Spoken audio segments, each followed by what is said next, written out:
Welcome back. So about 18 months ago, I participated in like a tag thing that was going around YouTube at the time for my 10 designer fragrances for life. So essentially it's the 10 designer fragrances that I would keep in my wardrobe. Now, obviously things change, and this video is not really a follow-up to that, but it was inspired by a conversation I was having with someone on Instagram about how you could build a perfectly good perfume wardrobe just using designers. Now, I'm going to stop using the term designer. This list is comprised of my favorite perfumes from mainstream houses. Now, the reason I say that is because technically you could say that Gillen is not a designer house, in that they pretty much only do perfume. So what the houses and brands I'll be talking about today are ones that you can find really easily in nearly every department store, okay? And I've tried to keep them at a similar price level. So most of these are not expensive perfumes. So that's kind of my criteria. And I'm going to talk to you about my 10 favorites, and I've only just chosen 10 because it's a nice round number. And there will be honorable mentions because I had to leave out perfumes that I really love, that like Hermes perfume, like any one of the Carons that I own, like Homme, Yachgan, The Third Man.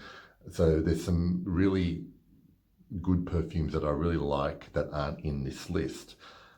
But what I will say to you, and this is going to be very masculine leaning in terms of all of these perfumes are marketed to men, but obviously my philosophy is everyone can wear whatever they like.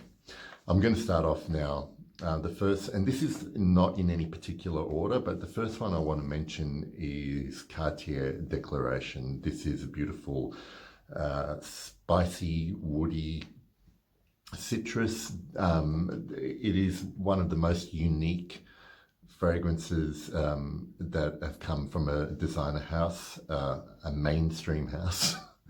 I haven't come across much that has that smells like similar to this. I know a lot of people mention that it's kind of a precursor to Hermes. It's composed by the same perfumeur, Jean-Claude Ellena.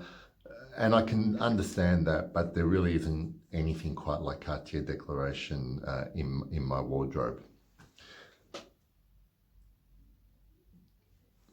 The next one that I want to mention, this one here, is a little bit harder to find in physical department stores, but it's still available and it's still very well priced.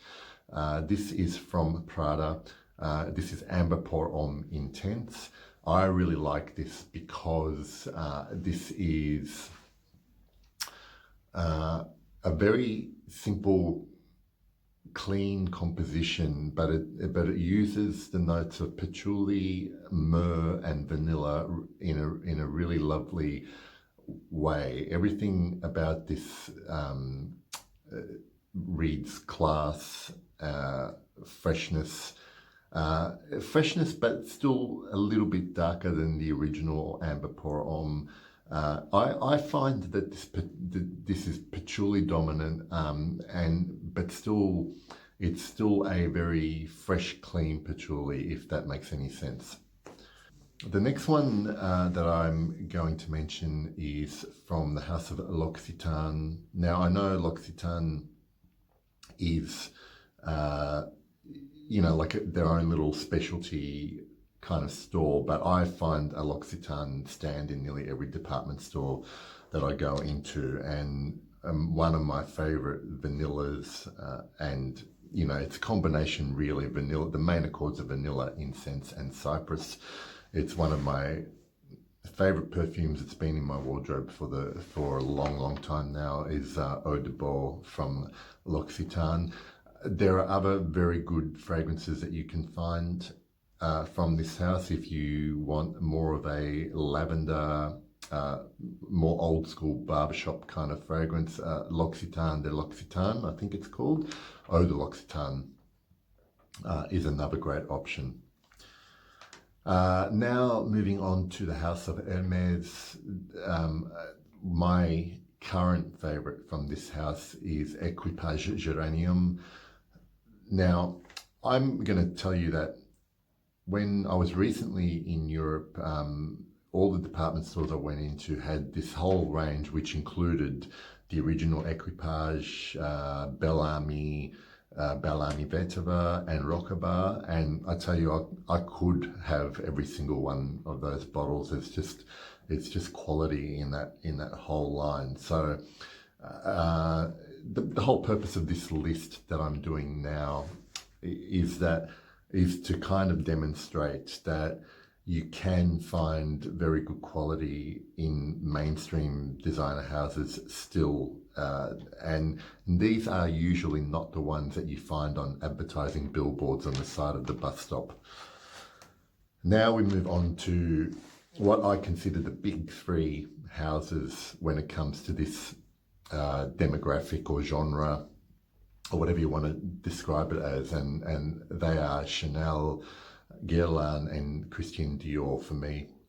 The next two are from the house of Chanel. These two are specifically marketed to men, but for me they are head and shoulders above every other thing in their masculine line, and they are Egoist, been around since 1990, and Taeus, which has been around even longer, since 81. Both very, very different and both very quite unique. Egoist is a spicy, woody, almost there's almost a sweetness in it. It's got a lovely rose in the heart that makes it kind of unlike anything else. And I can say the same about the dark Taeus. It's mossy, it's leathery, it's also got a rose, but it's just blended in a completely different way, and they both have a completely different mood about them. And I haven't tried anything I've tried in the other lines like Bleu de Chanel and the Allure Homme lines have not really kind of matched the beautiful the beautiful smells that I get from Taeus and Egoist. Moving on to the house of Gillen, these two, now I have only in the last year really started to appreciate Gillen perfumes. So I'm actually still exploring this house more, but my two big loves at the moment are Heritage EDT and Habit Rouge EDT.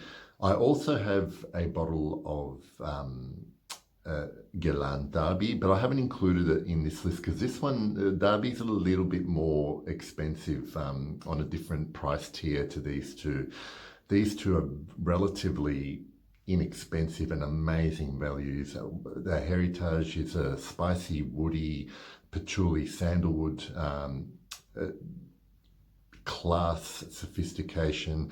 Habit Rouge is a masculine oriental, but uses this gorgeous citrus opening and leather and vanilla, and they're both very different, like the two Chanels that I mentioned, but they are amazing perfumes and have stood the test of time, particularly Habit Rouge. At this point in time, I'm going to say that this list, if you're younger than 40 or even 30, or even a little bit older, like I'm in my late 40s, and you might find this list maybe a little bit too dated or old for you if you're a guy, but I think everyone, no matter what age, should try these. And you might not feel confident or comfortable enough to wear them, but I guarantee you at one point in your life you might want them. Last two I'm going to mention are from Christian Dior. These are, you know, pretty much top 10 fragrances, period, for me. They are Eau Sauvage Parfum. I'm going to mention the 2017, the most current formulation of this, only because the 2012 is no longer really available in department stores anymore. I've just done a review on this one. Beautiful, resinous, simple. I mean, the original was a very simple composition, but it's dark and resinous, but also harkens back to the original EDT, which is an all-time classic. And of course, I would recommend that one as well, but I basically love this perfume. And the last one I'm going to mention, from the late 80s, from Christian Dior, and even though it might be different, the current version is still great, with a capital G-R-E-A-T, and that is Dior Fahrenheit. And I'm talking about the EDT. But again, what Christian Dior do pretty well is that their parfum and eau de parfum flankers of all their masculine lines really are as good as the original in most cases, and even with Sauvage. But that is my list, and the whole point of it is to show you that you don't need to spend a lot of money to have a very good core fragrance wardrobe, and you don't need to look far outside of your department stores to find these fragrances, and probably even cheaper on online discounters. From there, you certainly can develop a taste for things and start exploring niche or indie things that might have been triggered by your taste from these fragrances. I hope you found that informative, useful, and always entertaining. I doubt it though. And I'll see you next time. Thanks a lot.